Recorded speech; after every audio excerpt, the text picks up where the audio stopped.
acompáñanos mucho y que sea de gran alegría para mis amigos. En el nombre de Jesús. Amén. Está bien, está bien. Bien, jóvenes, vamos a continuar con la clase. Vamos a hacer en esta oportunidad lo que es inflamación crónica.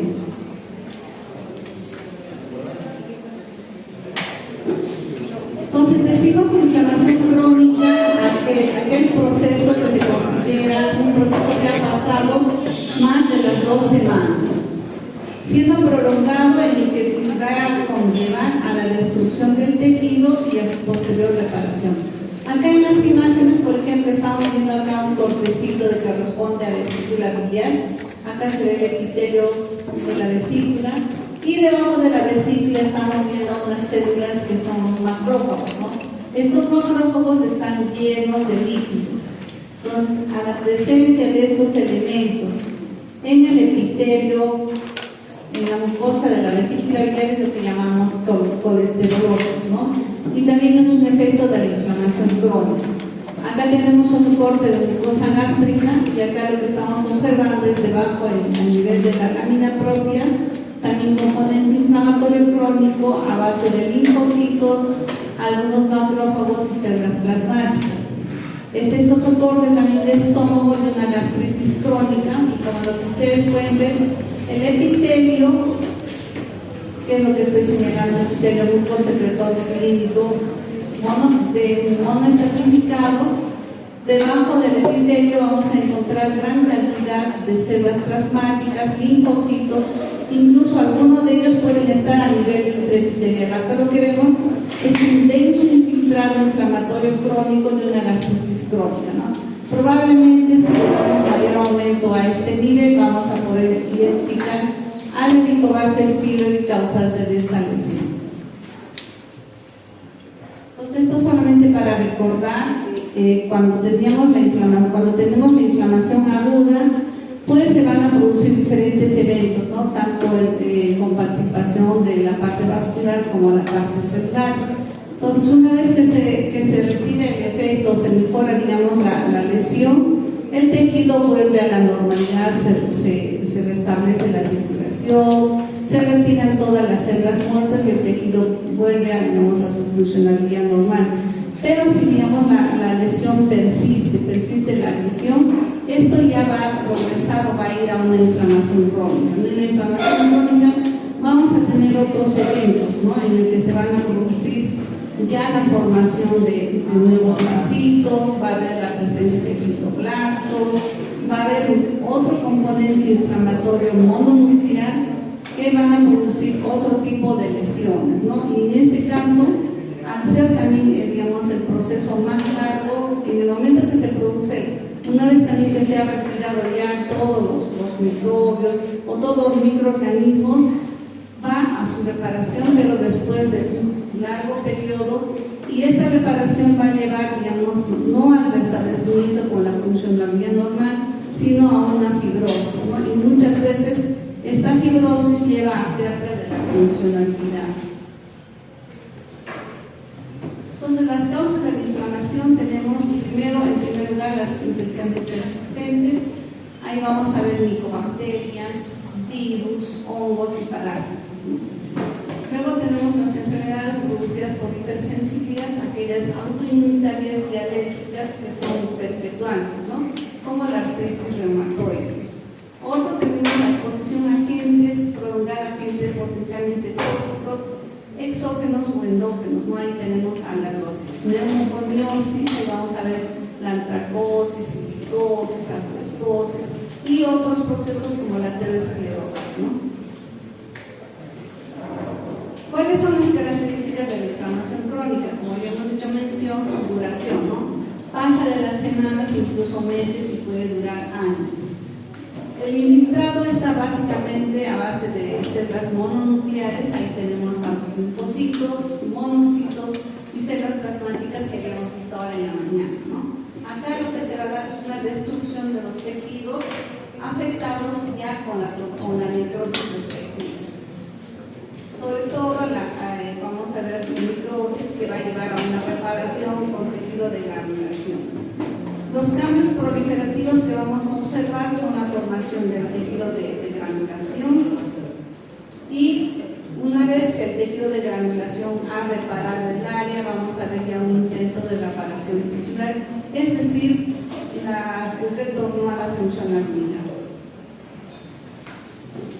¿Y cuáles son las características? ¿No? Básicamente es la infiltración de células mononucleares, fagocitos básicamente, tenemos los fagocitos circulantes, que una vez que llegan a los tejidos, van a convertirse en macrófagos tisulares que vienen a ser las células más importantes de este proceso, ¿no?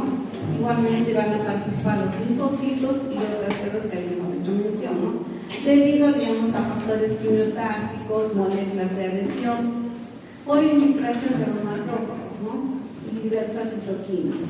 También vamos a ver que se produce un incremento y una proliferación de los macrófagos, porque son estas las células más importantes en este proceso. A su vez vamos a ver que estos macrófagos van a tener la capacidad de persistir durante bastante tiempo, ¿no? Hasta lograr, digamos, el restablecimiento del área afectada. Los macrófagos al llegar a los tejidos, como les he dicho, van a adoptar diferentes nombres, ¿no? Por ejemplo, a nivel pulmonar se les llama macrófagos alveolares, a nivel del hígado, digamos, en el cerebro es la glía, y en cada lugar, digamos, va a cambiar su nombre, para que ustedes, digamos, puedan recordar, ¿no? Pues estos macrófagos lo que básicamente hacen es la fagocitosis, es decir, tratan de retirar todo lo que son los microorganismos y también los tejidos dañados, y si es que hubiera, digamos, algún material externo o sustancia interna, ¿no? Como por ejemplo lo que hemos visto en la antracosis, que se trata, digamos, de captar todo el pigmento carbón, pero no es, digamos, posible poderlo retirar, ¿no? Sino que por el constante ingreso a las vías respiratorias muchas veces persisten, y eso es lo que hace que, digamos, lo podamos ver en un color negro, ¿no? ¿Qué tiene?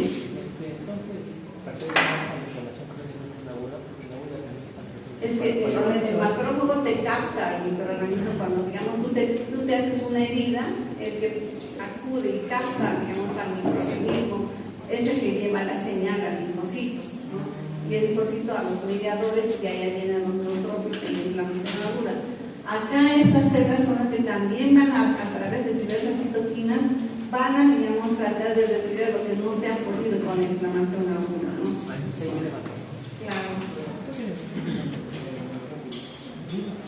Otra característica es la destrucción de los tejidos, ¿no? Acá básicamente lo que se da es un tipo de necrosis. Acá lo que vamos a ver es, por ejemplo, en la tuberculosis vamos a tener la necrosis central o necrosis gaseosa, rodeada por el granuloma, ¿no? Estos macrófagos van a liberar diferentes enzimas, liberan proteasas, elastasas, colagenasas, lipasas, radicales libres, citoquinas, factor de necrosis tumoral, entre otros, ¿no? Todos estos mediadores lo que van a hacer es desdoblar o retirar el mismo tejido del paciente, ¿no? Por ejemplo, en la necrosis gaseosa, ¿qué es lo que pasa? Entra el Mycobacterium al pulmón. Estas bacterias son, digamos, captadas por los macrófagos tratando, digamos, de eliminarlas, ¿no? Pero su resistencia, digamos, el estado inmunitario de la persona, que finalmente a veces el estado inmunitario está venido a menos, entonces, ¿qué hace? Que empiecen a proliferar, ¿no? Y digamos, lo que los macrófagos quieren tratar de captar y desaparecer no es suficiente. Entonces ahí viene, digamos, ya la invasión a los ganglios linfáticos, ya el efecto también del mismo Mycobacterium, que pasado las 2 semanas persiste este microbio. Entonces, al persistir ya más de 2 semanas, 3 semanas, y empiezan a producirse otro tipo de mecanismos. Entonces, ahí estos macrófagos liberan diferentes enzimas, ¿no? Entonces, por decir, por ejemplo, ahí tienen un tejido, ¿no? Hay fibras musculares, tenemos a nivel de los bronquios, también tenemos cartílago, tenemos células que producen moco y diferentes elementos que están dentro del parénquima pulmonar. ¿Qué se va a hacer, digamos, para retirar esa célula que está infectada con el Mycobacterium? Tienen que, para poderlas destruir, se liberan estas enzimas, ¿no? Entonces, todo este material que se libera va a hacer que muera la célula y también se trata de eliminar al microorganismo. En este efecto de tratar de eliminar al microorganismo, también se va a causar la necrosis del tejido. Entonces, lo que se va a producir posteriormente son los cambios proliferativos.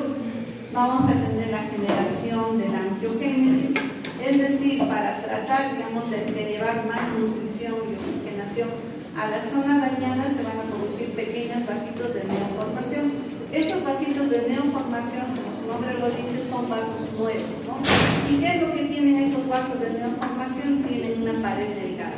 A ver, chicos, déjenme conversar, por favor. Si ustedes van a hacer la clase, muchas gracias, yo me siento y los escucho. Entonces, estos vasos, como les decía, son, digamos, vasos de paredes delgadas y que luego de pasado, digamos, el efecto se retiran, ¿no? Por eso son vasos de neoformación. Y estos vasitos son los que, por decir, cuando hay por ejemplo, un paciente con tuberculosis está con una tos bien exigente, está con una tos consistente y empieza a expectorar, a veces ustedes van a ver que aparecen expectoraciones un poco purulentas con tintas de sangre, ¿no? Entonces, esa sangre viene de estos vasitos de neoformación. Con el esfuerzo se rompen porque sus paredes son delgadas, ¿no? Entonces, esto también les digo porque también cuando están pasando visitas, en vuestras prácticas, les preguntan, ¿no? ¿Cuáles son los vasos que sangran cuando hay una hemoptisis, ¿no? Son los vasos de neoformación, ¿no? Que están, digamos, presentes en el tejido que está tratándose de reparar. Asimismo, vamos a ver que hay también la presencia de los fibroblastos. Estos fibroblastos van a tratar de llenar ese vacío donde ha estado el tejido necrótico, ¿no? Entonces, el tejido de granulación, con su componente inflamatorio, crónico, linfocitos, monocitos, van a tratar, digamos, de retirar todo el tejido necrótico, todas las células muertas. Los fibroblastos llenan ese vacío para poder, digamos, reparar el área y en ese proceso también hay depósito de colágeno. Entonces, por eso en algunas láminas que hemos visto del pulmón, ustedes han visto que hay un fondo rosado. Ese fondo rosado es fibrosis y colágeno, ¿no? Entonces, ese colágeno ya queda. Ese colágeno no es retirado, eso queda para toda la vida. Entonces, digamos, es uno de los efectos de la tuberculosis, ¿no? O sea, que nosotros debemos evitar y hacer, digamos, una educación médica, ¿no? Enseñarle a la gente, explicarle que no es que le da la tuberculosis y ya pues le da su tratamiento, como sabemos, dependiendo de cómo está el paciente, si responde o no, si es un MDR, va a tener un tratamiento de 6 meses o de repente más tiempo, ¿no? Entonces, ¿qué hace este tratamiento? Mata el micobacterium, pero como queda el parénquima pulmonar queda disminuido, el pulmón se hace más pequeño, fibrótico, duro, se pierde una gran cantidad de alveolos y ya no tiene la misma capacidad respiratoria, ¿no? Entonces, estos pacientes quedan con secuelas. Esas secuelas son las fibrosis y muchas fibrosis a veces quedan como un área vacía, ¿no? Que es lo que llamamos las cavernas. Son cavidades como huecos y que posteriormente pueden albergar otros microorganismos, ¿no? Pueden albergar hongos y eso a estos pacientes les ingresa aspergillus y pueden tener alguna aspergillosis, ¿no? Entonces esto constantemente van a ir contagiando a su vez a otras personas. Entonces es una secuencia de eventos que nosotros tenemos que tener en cuenta, ¿no? Para poder, digamos, ayudar, enseñarles a los pacientes. Porque una de las cosas que tienen que hacer es alimentarse de una manera sana, ¿no? Porque, ¿qué hace? Todos, al estar yendo al hospital, andamos en los micros, en la misma calle, nos estamos contagiando. Pero mucho depende de nuestro estado inmunitario, ¿no? De que tengamos buenas defensas y todos tenemos nuestra prima, ¿no? Cuando empieza a desarrollar la tuberculosis, cuando bajan nuestras defensas, ¿no? O estamos en situaciones de estrés, ahí es donde empieza a proliferar. Entonces, ustedes habrán visto que la tuberculosis no es, digamos, exclusividad de la población, sino también del personal de salud, ¿no? O sea, muchos internos, muchos médicos también se contagian. Y el peligro de esta enfermedad es que se pueda coger una tuberculosis MDR, ¿no? Una multidroga resistente, que a veces pues, o sea, no responden al tratamiento y ya como que te has dañado para toda tu vida, porque no vas a tener la misma capacidad para poder desenvolverte, trabajar y hacer tus actividades, ¿no? Entonces, eso tenemos que tener en cuenta, tener bastante cuidado cuando llega un paciente de emergencia, un paciente tosedor, porque no solamente es un paciente tosedor, puede ser un paciente VIH, un paciente que tiene de repente otras patologías, y hay siempre que tratar de tener cuidado, ¿no? Estar con una mascarilla, sobre todo en esas áreas donde hay, digamos, una sobrepoblación en los servicios de emergencia, ¿no? Que se dan, digamos, en hospitales de MINSA, donde van a haber gran cantidad de pacientes en emergencia, ¿no? Los ambientes están saturados, los pasadizos están llenos de pacientes, ambientes súper cargados, y ahí es donde se contagia, ¿no?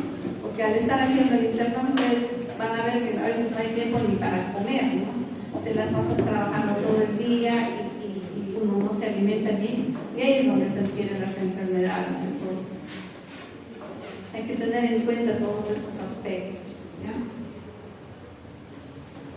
Ahora, las células que habíamos visto en la mañana, tenemos los macrófagos.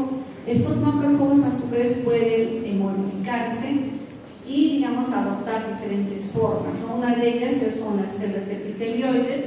Se dice epitelioide porque se parece, no se parece, ¿ya? Luego tenemos los linfocitos, tenemos a las células plasmáticas, en menor proporción a los eosinófilos y a los mastocitos, ¿no? Los eosinófilos, por ejemplo, los vamos a ver en gastritis crónica, en esofagitis crónica de reflujo, van a estar presentes, ¿no? Y como una indicación de cronicidad de la enfermedad, más otro efecto no tiene. ¿Los eosinófilos? Sí, los eosinófilos vamos a encontrarlos en menor proporción en algunos cuadros crónicos.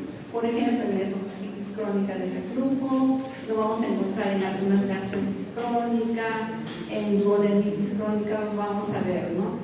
Por ejemplo, en una esofagitis crónica de reflujo, no necesariamente esta esofagitis se va a dar, digamos, por un proceso alérgico, parasitario, no.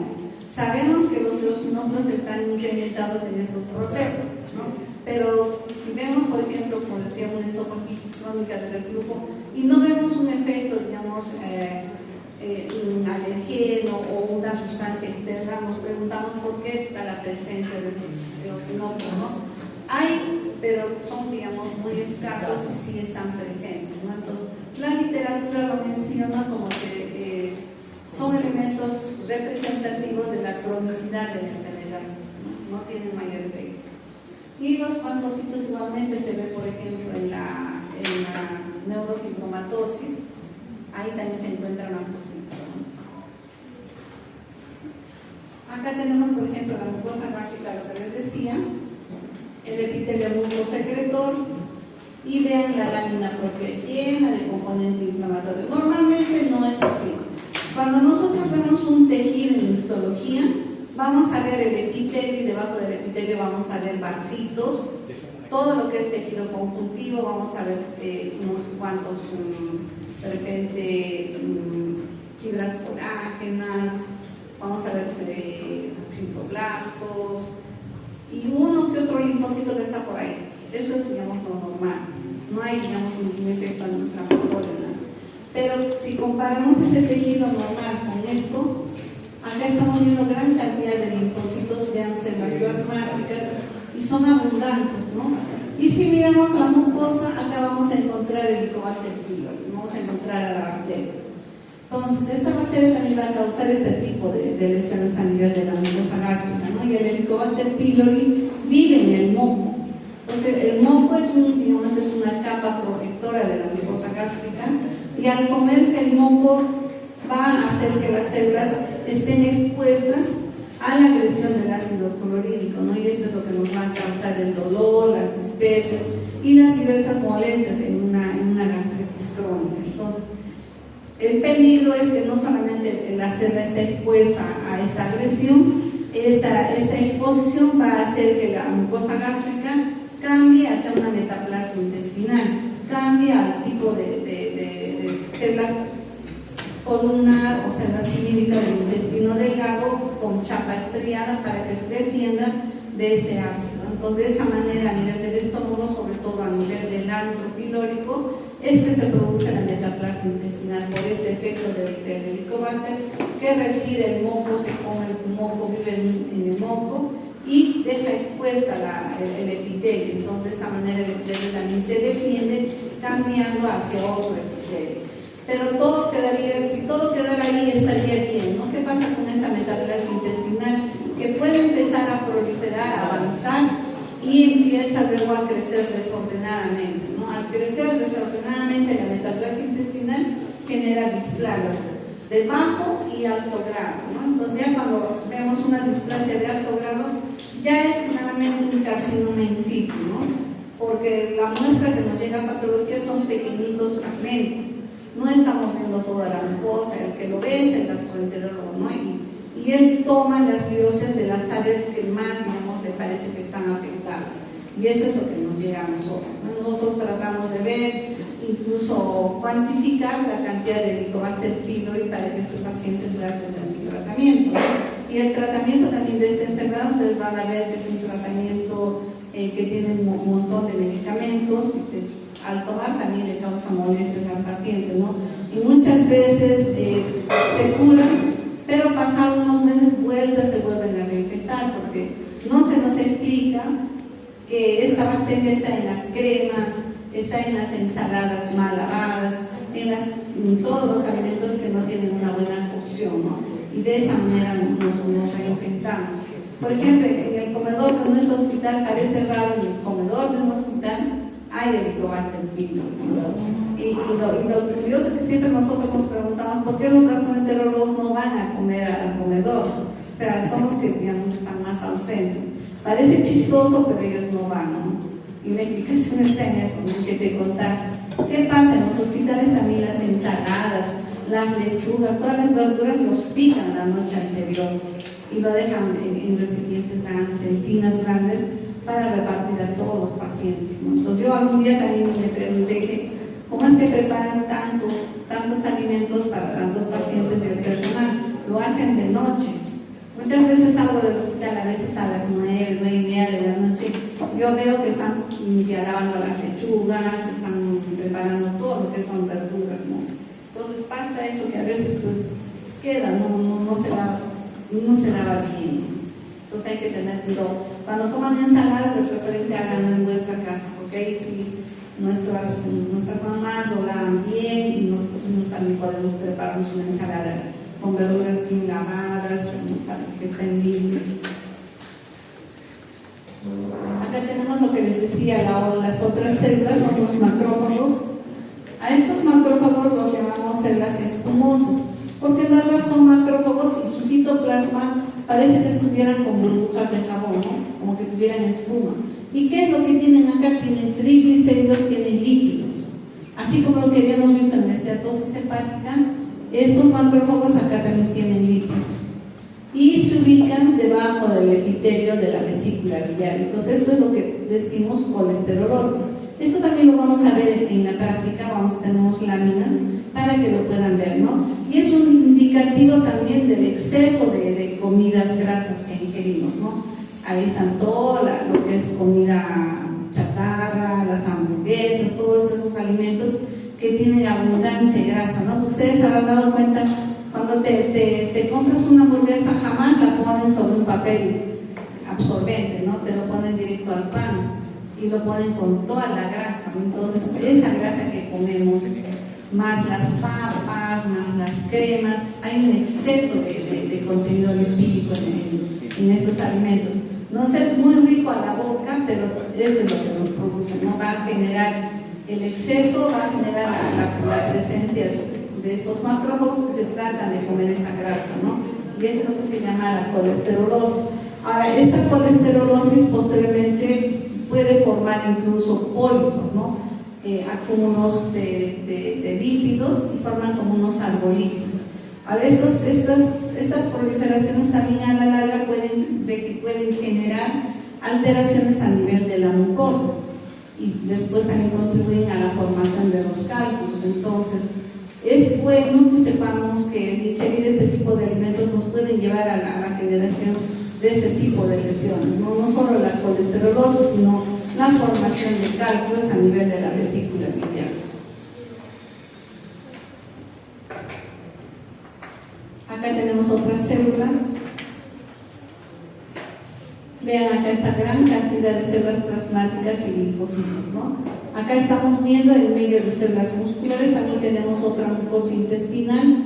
Igual vemos a este nivel de la lámina propia. Y ya, digamos, más profundamente vamos a ver más cantidad de componentes inflamatorios, células plasmáticas y linfocitos, ¿no? Decimos linfocitos B porque estos son los que posiblemente van a generar las células plasmáticas. Acá tenemos otra igual, gran cantidad de linfocitos. ¿Y dónde los vamos a ver esta gran cantidad de linfocitos?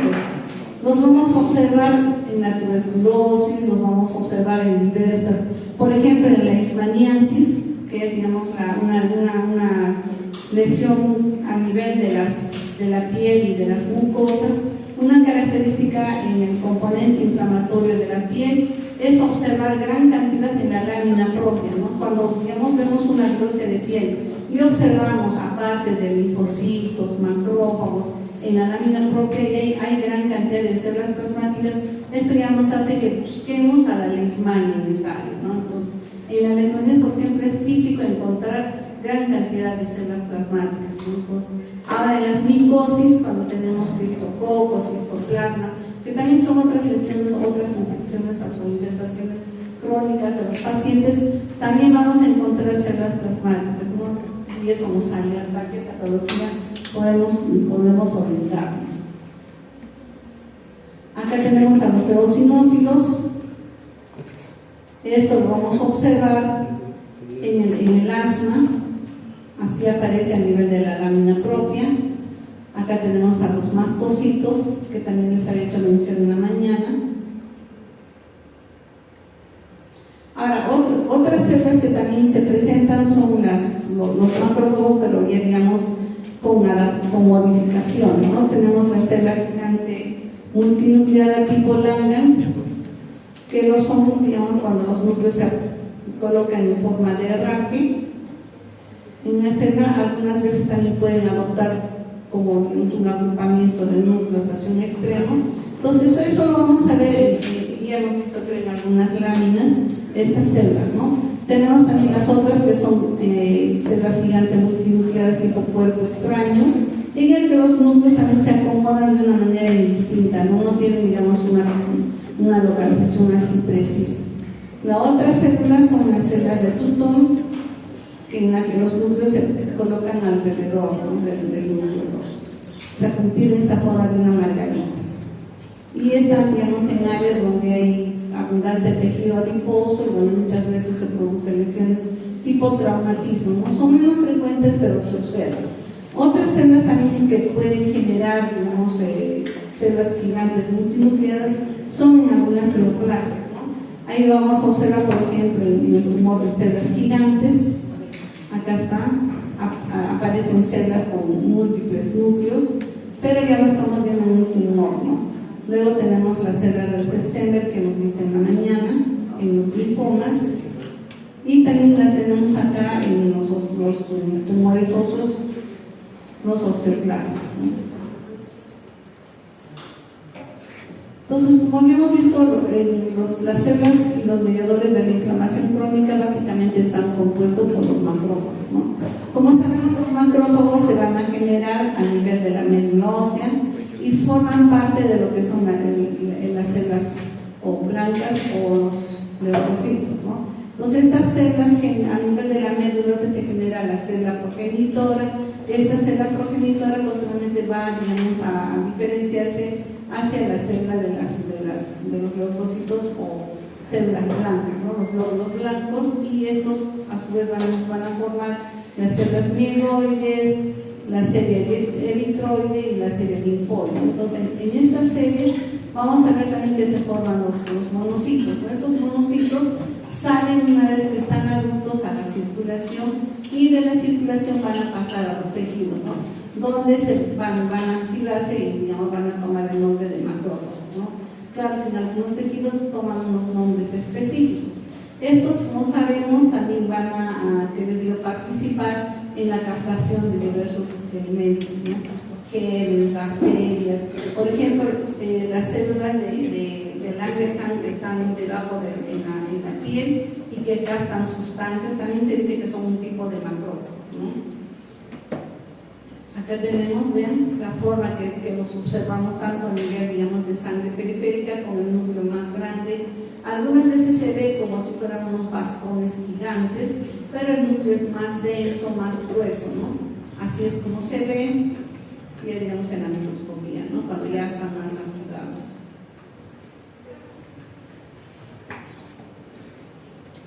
Acá, solamente para ver, digamos que el macrófago tiene dos vías de activación, ¿no? La vía clásica y la vía alternativa, ¿no? La vía clásica se va a activar por diversos ligandos, sobre todo microbianos, ¿no? Ahí tenemos el factor interferón alfa o gamma, va a activar la vía clásica, pero la va a bloquear la vía alternativa.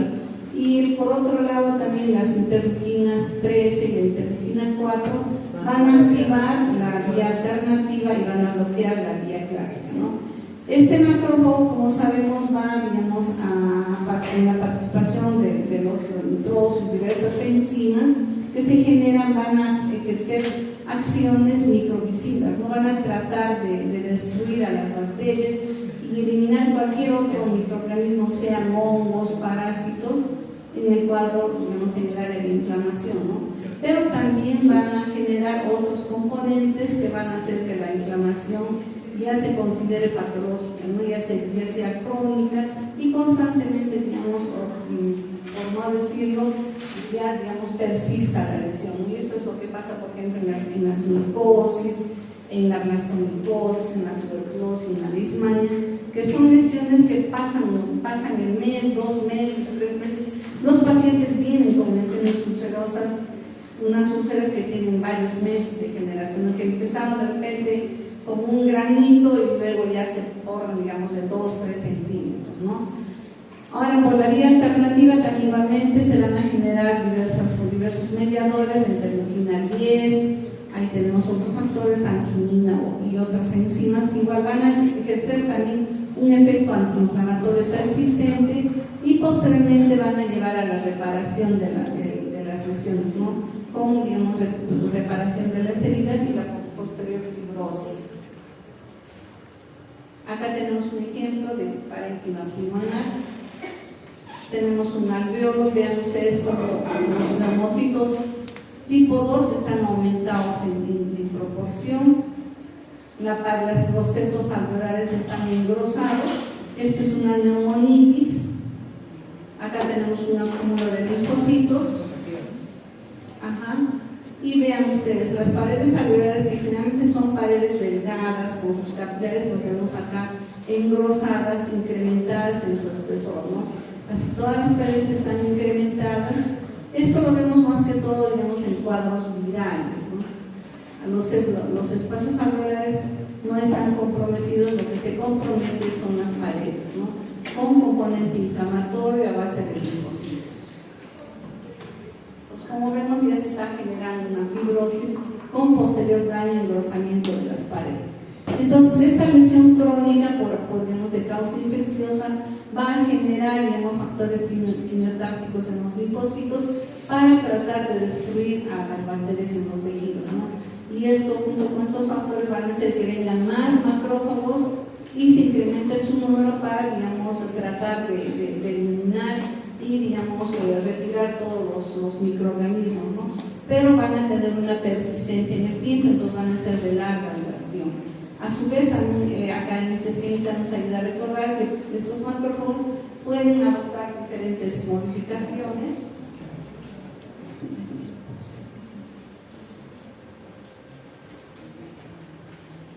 Acá pueden volverlas a digamos, formarse las células epiteliales y las células gigantes multinucleares, ¿no?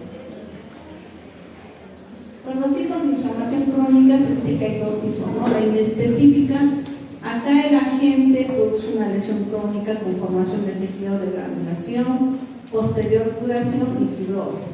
Y el otro tipo de inflamación crónica es la específica.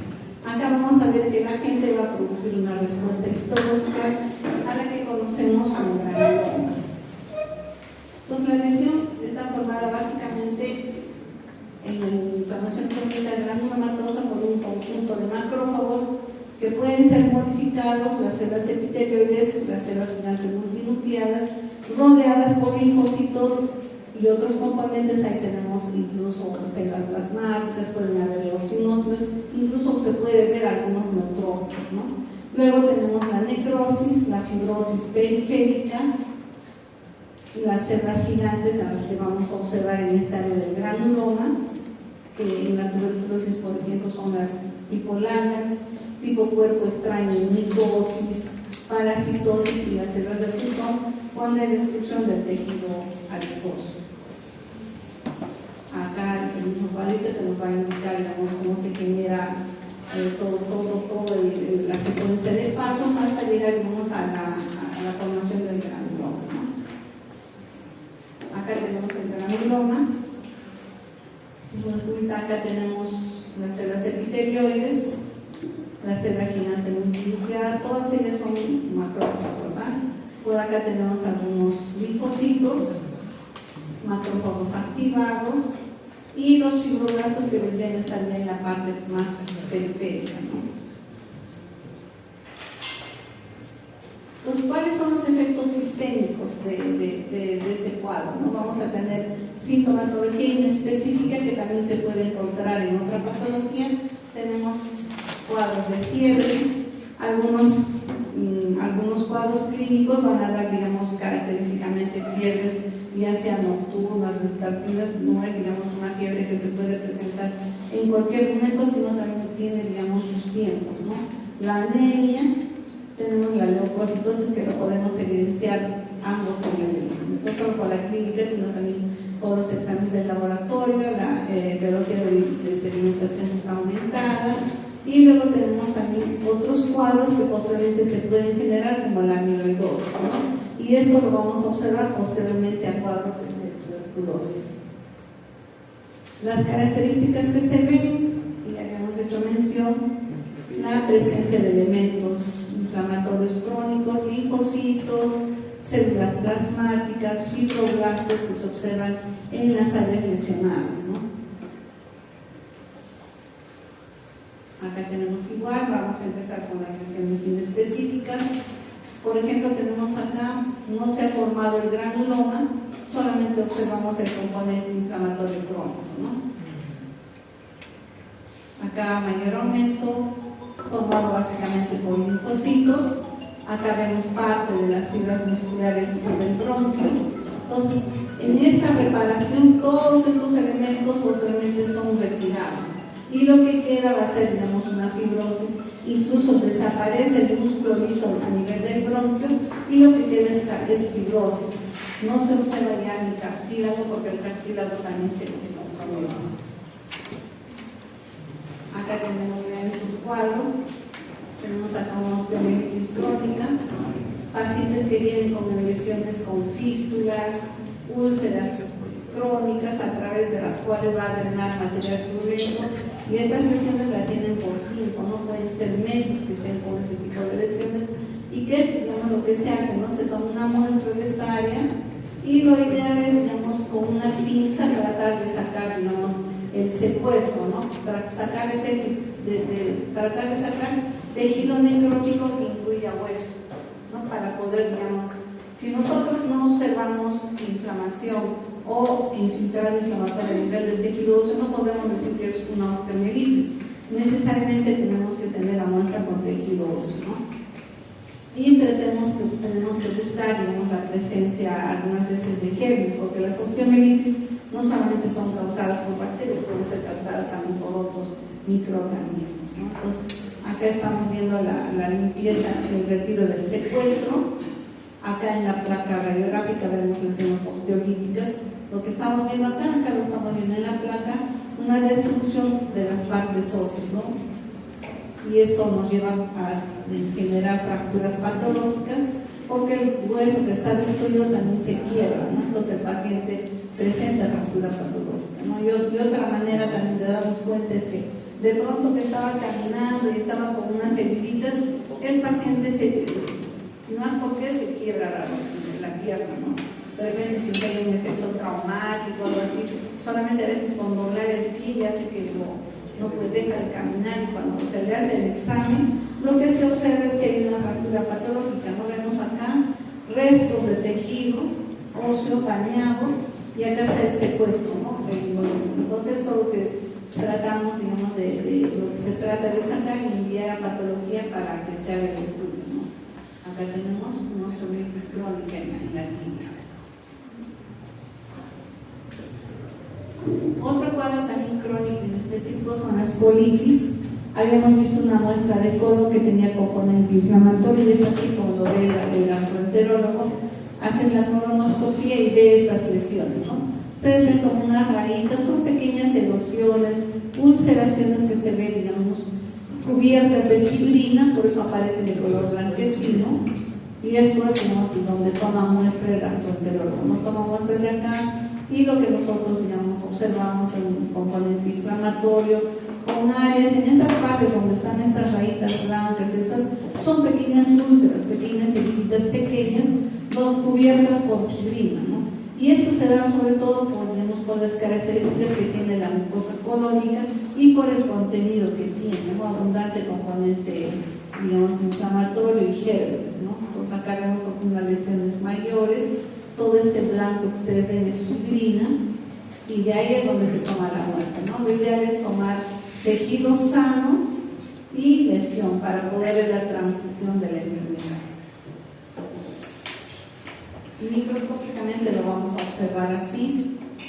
La mucosa colónica, vean ustedes, llena de componente inflamatorio. Esto es lo que nosotros decimos una colitis crónica linfocitaria. A veces observamos cólicos linfoides o acúmulos linfoides y gran cantidad de linfocitos que están infiltrando la pared, la mucosa, el epitelio del colon, ¿no? Acá otras igual. Hacemos el conteo de cuántos linfocitos hay a nivel de las glándulas y también a nivel del epitelio, ¿no? Ahora, estas colitis también pueden ser, digamos, generadas por problemas inmunitarios, ¿no? Otro cuadro que vamos a ver también son las gastritis crónicas, que también son específicas. Acá no se forma granuloma. Lo que estamos viendo acá es gran cantidad de glándulas antrales, el epitelio mucosecretor, y vean el componente inflamatorio, ¿no? Ahora, estas gastritis pueden generar lo que les decía, ¿no? Una metaplasia intestinal. Acá estamos viendo metaplasia intestinal, una glándula con metaplasia, acá otra. Entonces, esto nos está indicando también cronicidad de la enfermedad y ya cómo es que el mismo organismo trata de defenderse y cambiar a otro tipo de epitelio, ¿no? Y acá estamos viendo al Helicobacter pylori, esta bacteria que va a causar no solamente el cáncer gástrico con la generación del adenocarcinoma, sino también del linfoma mal, ¿no? El linfoma gástrico. Vean ustedes, son vacilos pequeñitos, lo estamos viendo, podemos ver con la coloración de matricilina y eosina, pero para que, digamos, se pueda evidenciar mejor, hacemos coloraciones argénticas o coloraciones de plata, y ahí los podemos ver de color negro, ¿no? Vean ustedes dónde se colocan, en el moco y encima de las células. Ahora vamos a empezar con las lesiones granulomatosas. Vamos a empezar con las lesiones granulomatosas tipo cuerpo extraño. Acá tenemos una célula gigante, vean. Todo esto es una célula gigante. Y acá dentro tiene un cuerpo extraño, ¿no? Puede ser, digamos, pedazos de hilo, algunos gérmenes, fragmentos de parásitos pueden estar acá dentro, ¿no? O de repente las mismas células epiteliales pueden estar tratando de ser retiradas con estos macrófagos modificados que forman la célula gigante multinuclear, ¿no? Hemos llegado a contar células que tienen hasta 100 núcleos, o sea, son muy grandes y tienen gran cantidad de núcleos, ¿no? Acá tenemos otra. Vean cómo se acomodan los núcleos, no necesariamente, digamos, están expertos, pueden estar amontonados hacia un lado. Igual, ¿no? En algunos podemos ver qué es lo que tiene captado en su citoplasma y otras veces no, ¿no? Entonces tratamos de ver qué tiene alrededor. Acá tenemos un granuloma, no hay necrosis gaseosa, es una inflamación granulomatosa tipo cuerpo extraño, ¿no? Entonces por ahí seguimos buscando. De repente en estas áreas encontramos estructuras micóticas o parasitarias, ¿no? Que nos explique la generación de este tipo de respuesta. Acá tenemos múltiples granulomas en el parénquima pulmonar, tenemos acá los espacios alveolares y vean cómo se forman estas áreas circulares o redondeadas que vienen a ser los granulomas, ¿no? Acá lo estamos viendo a una vista panorámica y estamos ubicando múltiples granulomas, ¿no? Tanto pequeñitos como grandes. Entonces todos estos se pueden llegar a juntar y destruyen, ¿no? Toda esta área está destruida, está igual, se juntan todas estas y forman un hueco. Y en ese hueco se ha generado fibrosis. Esa fibrosis ya no vuelve a generar árboles, sino queda como un tejido, como una suela, como un cartón duro, porque cuando lo palpamos es un área de parénquima pulmonar, ¿no? Tenemos abajo en el laboratorio muestras de pulmón, ahí vamos a poder observar este cuadro. Acá tenemos la parte microscópica en lo que es la tuberculosis pulmonar, en la necrosis gaseosa. Tenemos acá el centro de necrosis gaseosa, la casi necrosis gaseosa central y el componente inflamatorio que le rodea, ¿no? Linfocitos, células epitelioides, células plasmáticas que están alrededor de la necrosis. Acá a mayor aumento, las células epitelioides, linfocitos. Como ven, no es difícil de poderlos identificar, ¿no? Una vez que le damos mayor aumento, sabemos la forma y lo que significa y qué células son, pues las podemos identificar fácilmente. Acá la célula gigante nuclear tipo Langhans, que ya la hemos visto con los núcleos en forma de arranque. Acá la necrosis gaseosa central. Y acá tenemos todas las células que forman, todo esto se llama granuloma tuberculoso gaseoso. Acá más, ahora en las guías estamos viendo fibrosis, vean ustedes donde había los granulomas, vean cómo queda, ¿no? Con la reparación se forman estas áreas rosadas, eosinófilas que tienen que ser ya, digamos, áreas de fibrosis, ¿no? Incluso en medio de ellas estamos viendo atrapados macrófagos con pigmento carbonal, igualmente acá en la parte periférica, ¿no? ¿Sería tracosis, mira? ¿Ah? ¿Sería tracosis? Claro, junto con el granuloma, porque este es un área de fibrosis, ¿no? O sea, esto es lo que se reparó de esto. Entonces, pero ahí han quedado macrófagos atrapados con pigmento carbón, porque los macrófagos, no, digamos, hay tuberculosis y no dicen solamente voy a ver la tuberculosis, también están captando otros genes, ¿no? Captan el pigmento carbón y cualquier otra sustancia o microorganismos que puedan ingresar a las vías respiratorias, ¿no? Acá tenemos otra imagen, la célula gigante, la necrosis gaseosa y las células epitelioides, ¿no? Que se ponen alrededor del granuloma. Acá tenemos a la célula de Bacon. Vean, está en medio de un área de líquidos, por eso aparece como digamos, como que fuese, digamos, de burbujas de jabón, y sus núcleos se colocan alrededor del núcleo, ¿no? Con una marca, y el citoplasma está lleno de... Disculpe, ¿esas son películas lipídicas? Claro, o sea, todo esto es una célula de tutón, todo. Esto es el núcleo. Acá tienen, digamos, se colocan acá todos los núcleos se colocan hacia la parte central y forman una especie, digamos, una forma como de margarita, no se acomodan en esta disposición. Y el resto del citoplasma queda, lo que queda es todo esto, ¿sí? El lípido. Generalmente esas células están en la mama, ¿no? Ahí se observa, cuando digamos hay pacientes que tienen traumatismos mamarios y pueden generar procesos inflamatorios granulomatos, a veces los observamos, ¿no? Pero son bien raros de poderlos ver. Acá este cuadrito para ver, digamos, que otras enfermedades también pueden generar granulomas. Entonces ahí tenemos a la sífilis, a la enfermedad por arañazo de gato. En este caso vamos a observar una necrosis donde, digamos, se da el granuloma, pero donde está la necrosis castrosa, vamos a observar una necrosis lipoactiva, ¿no? Vamos a observar neutrófilos. Entonces, este tipo de enfermedad por arañazo de gato da esa característica, ¿no? De necrosis con componente, digamos, neutrofílico en el área de necrosis. Encontramos todas las células muertas y cantidad de neutrófilos ahí, rodeado por linfocitos, por células esteroides, por células gigantes también pueden haber, ¿no? Entonces, esto es, digamos, causado por una bacteria. Luego tenemos a la sarcoidosis, que también va a causar granulomas, pero que son no calcificantes, ¿no? A pesar que tienen, digamos, ¿cómo se llama? Al producto químico, ¿no? A la síntesis. Acá tenemos bien, esta es otra impresión específica. Vemos acá la actinomicosis que también observamos y se da también, digamos, en pacientes que tienen lesiones, pueden tener lesiones a nivel de la cavidad oral. Como sabemos, esta es un germen saprófito de la cavidad oral, pero digamos en circunstancias en las que hay, digamos, baja de defensas, pueden ingresar a las vías respiratorias y causar cuadros similares a la tuberculosis, ¿no? Incluso eso lo podemos observar en los esputos que nos envían a patología. Ahí observamos el granuloma anulógeno, ¿no? Un acúmulo de bacterias filamentosas rodeadas por componente inflamatorio, sobre todo neutrófilos, ¿no? Y más hacia la periferia tenemos un componente inflamatorio mononuclear. Acá mayormente vemos los gérmenes y los característicos neutrófilos alrededor. Acá está la actinomicosis, el gránulo azulófilo que es de color azul. Acá vemos al mayor aumento de las bacterias filamentosas y el componente inflamatorio alrededor.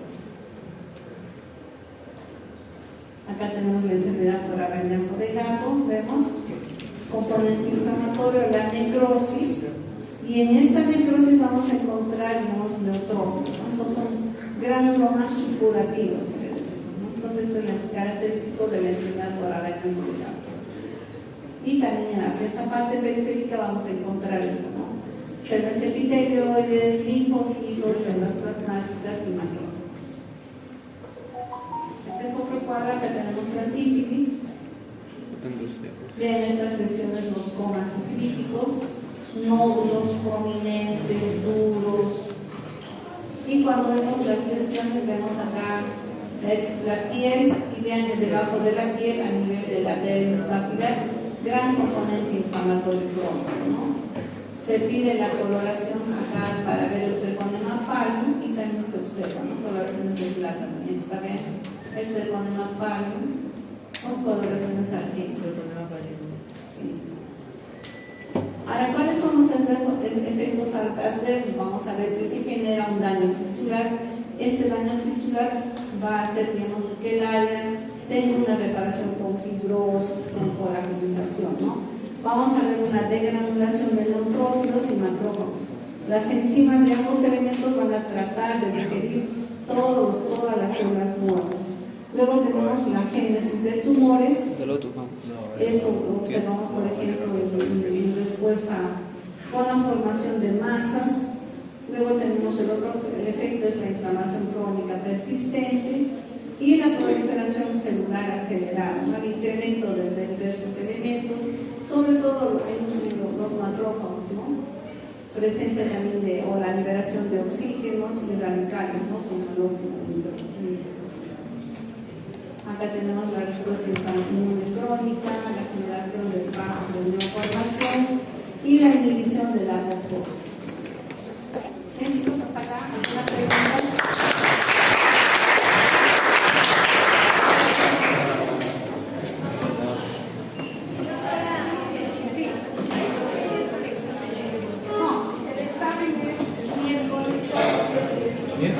Para. Y adaptación nada más. Va a ser después las dos. Sí. Adaptación. Solo dos. Yo creo que sí, no creo que sea otro.